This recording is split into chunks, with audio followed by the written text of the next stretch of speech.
Hello বন্ধুরা, কেমন আছো সবাই? আশা করি তোমরা সবাই খুব ভালো আছো। এই প্রচণ্ড গরমে খুব সহজে বাড়িতে কিভাবে টক দই বানাবে সেই সহজ রেসিপি নিয়ে আসলাম, এবং ওই টক দই দিয়ে খুব সহজে আম দিয়ে লস্যি বানিয়ে দেখাবো। তো প্রথমে এখানে আমি 300 গ্রাম মতো গরুর দুধ নিয়েছি, সামান্য একটু চিনি, একটা এলাচ দিয়ে দুধটা খুব ভালো করে ফুটিয়ে নেব। বেশিক্ষণ ফোটানোর দরকার নেই। টক দই বানাতে গেলে বেশিক্ষণ দুধ ফোটানোর কোনো প্রয়োজন নেই, জাস্ট একটা বলক উঠলেই হবে।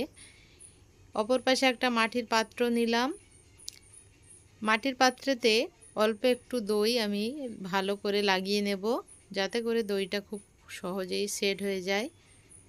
এবারে দুধটাকে আমি হালকা গরম অবস্থাতে মাটির পাত্রে ঢেলে দেব। দই বীজের সঙ্গে এই দুধটা চামচ দিয়ে ভালো করে গুলিয়ে নিতে হবে। একটা ঢাকনা দিয়ে সারা রাতের জন্য রেখে দেব। পরদিন সকালবেলা ফ্রিজে রেখে তারপর ঠান্ডা করে আবার ফিরে আসলাম।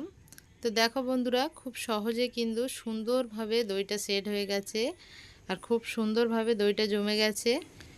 বন্ধুরা, এই বাড়িতে বানানো টক দই দিয়ে কিন্তু আজকে আমি আম লস্যি বানাবো। তো টক দইগুলো আমি একটা মিক্সিং জারের মধ্যে নিয়ে নিলাম, আর একটা পাকা আম ছোট ছোট টুকরো করে বেশ কিছুটা রেখে বাকিগুলো ঢেলে দিয়েছি। মিষ্টির জন্য দিয়ে দিচ্ছি চিনি, আর কয়েক টুকরো বরফ দিয়ে দিলাম। এবারে ভালো করে ব্লেন্ড করে নিলেই কিন্তু আমাদের আম দিয়ে লস্যি খুব সহজেই বানানো হয়ে যাবে। উপর থেকে একটু কুচি করা আম, একটু বাদাম কুচি দিলাম। তো বন্ধুরা, আজকের এই লস্যি এবং দইয়ের রেসিপি কেমন লাগলো অবশ্যই কমেন্ট করে জানাবে।